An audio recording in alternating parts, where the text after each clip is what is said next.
welcome to Weekly Reddit. In today's episode / Petty Revenge. Petty revenge on evil aunt but made me mentally healthier. Revenge of the cheerleaders, then us. Then the cheerleaders again. Locked up 11 computers at an internet cafe in Asia. Dumpster lids must close. How I ruined Secret Santa for a racist moron. Petty revenge on evil aunt but made me mentally healthier. So wonderful backstory time. Ever since I was little I have been in love with ballet and wanted to be a ballerina. When I was 9 I took my first ballet class, but around that time my uncle remarried to evil aunt. So time for the story. I was 10 when I was spending the night at my uncle's house, when I noticed that I did not have that many photos with my cousins and I had said something about it. Can't remember what I said, and evil aunt lost it on me. She called me conceited and told me I would never be a ballerina because of the fact I was forming and body. Let's just say I cried a lot that night. Well, later on I had to quit ballet because we could not afford it, and soon we found out I was sick but could not figure out what it was, and it made my mental health suffer. Soon we found out what it was. I had a surgery and got better. At this point it has been 6 years since she said that. My revenge, I went back to ballet. I have restored my mental health, got on the road to be a professional and told my sweet baby cousin, who loves to talk and loves ballet herself, all about it. So now evil aunt has to listen to my baby cousin talk about how I will a professional ballerina and there is nothing she can say or do. I think I did good. Revenge of the cheerleaders, then us. Then the cheerleaders again. This is a story of how mutual escalation changed the 4th of July parade in my town forever. My family lived in the first house on the parade route, so we have always gone all out for the holiday. Since we are the first house on the route, lots of people wanted to be in our yard. We always had a big crowd of friends turn up for the day. But my parents didn't believe in staking out our yard and shooing strangers away, so the huge crowd on our lawn was always a mix of friends and strangers. Traditionally, during the parade some of the floats had water pistols.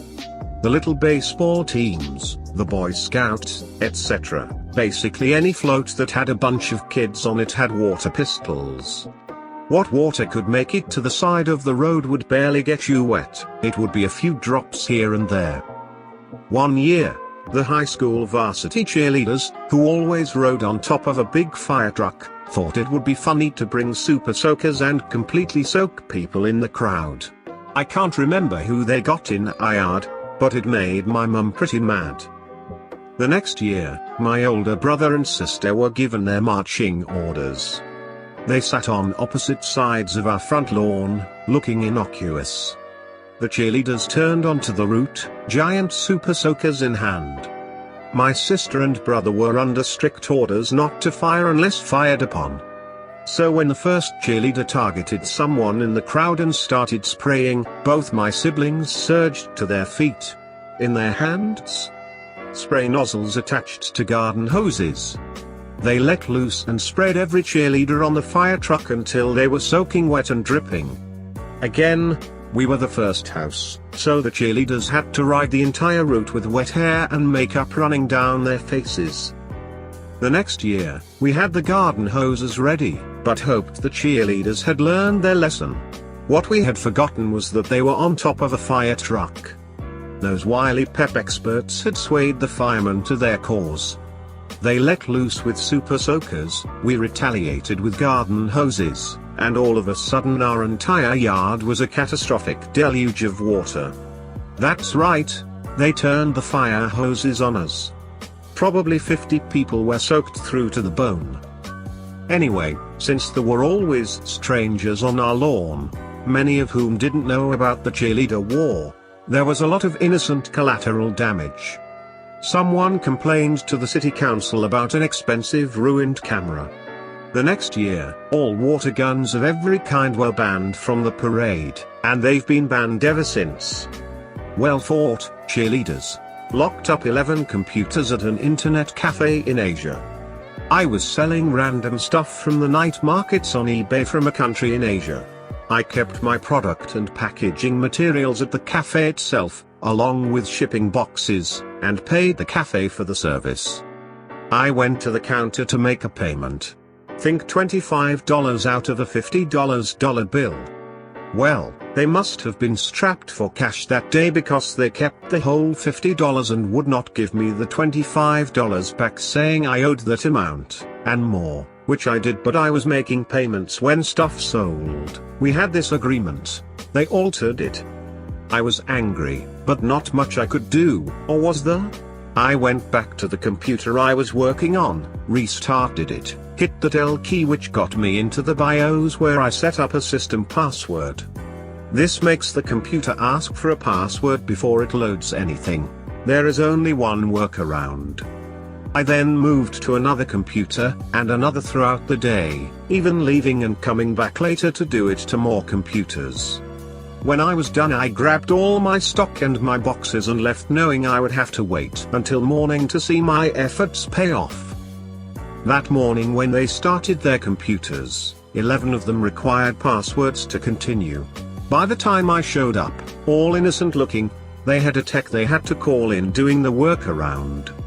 Basically, you just have to take the battery out of the motherboard and wait 30 minutes to an hour for the BIOS chip to wipe itself clean. In many cases it also wipes the drivers. It can be a real pain. So 11 computers were out of commission for most of the day. They also had to pay the tech.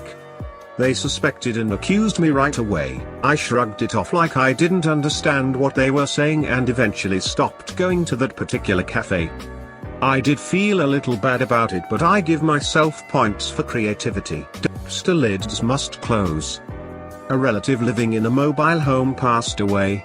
I was the closest, so it fell to me to clear out the home for sale. The company that runs the mobile home park has a lot of rules. First annoying rule, no estate sales allowed. So instead of one simple phone call, I had to touch everything in the home. Donations, Craigslist, free cycle and the shared dumpster were my only tools to empty a stuffed 2-bedroom mobile home. Over the weekends I cleared it out, except for the garage. Finally cleared out enough to list the home for sale. Realtor said okay to work on garage while home is on the market. Garage wasn't too bad, one run to the hazardous waste collection place for paint and half-empty bug spray cans. Last thing to go were 6 large, empty plastic storage bins, 8 trusted folding chairs, and 2 rusted card tables. I forgot to mention the mobile home was 30 minutes away from where I live. So one Sunday night I was close to the home and went to clear out the garage by putting the stuff in the dumpster. The shared dumpster is 2 blocks away, so I loaded up the car and drove the stuff to the dumpster.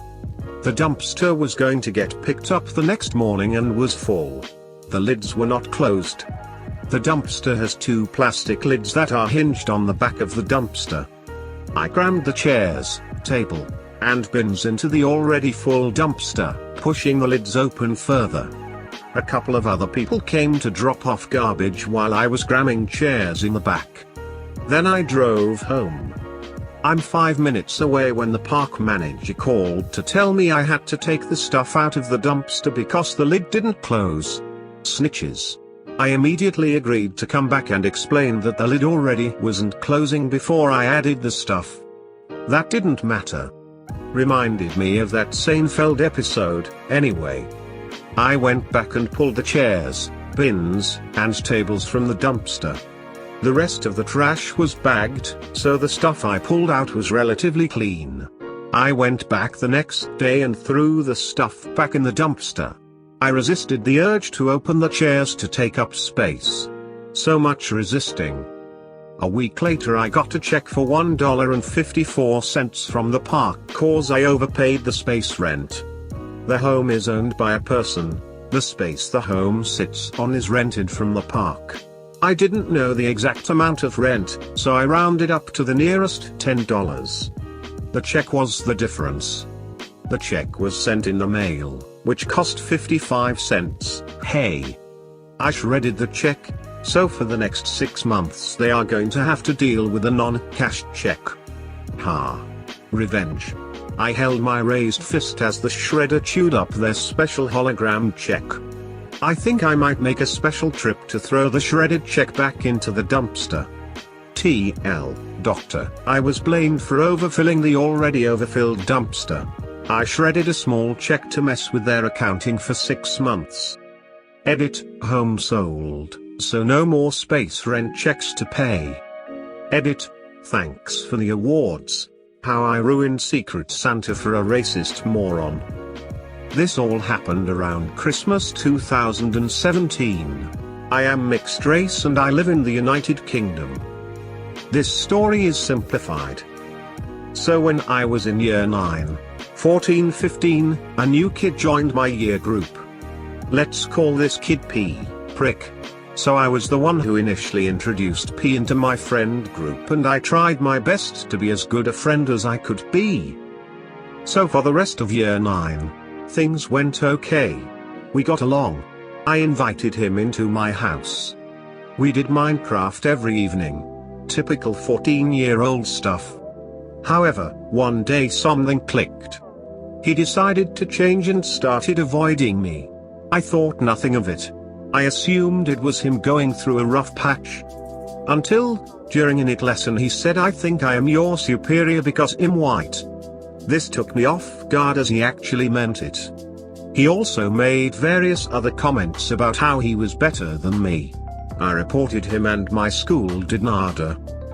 Time went on and his hatred towards me got worse and worse. He started pushing and shoving me for no reason and just being a bully. I repeatedly reported him but the school did not care. This guy hated me for my race and I could do nothing about it. By the time year 11 rolled by, he turned many of my friends against me as well. I basically hid in an IT room most lunch times because of this. Anyway, Christmas 2017 rolls past and my tutor group, me and P were in the same one, did a Secret Santa. So I did not really care who I got, as long as it was not P. So I pull a name out of the hat and guess who I got? P. So I thought long and hard about how little I wanted to spend on this wanker. I thought about all the nasty things I could get him.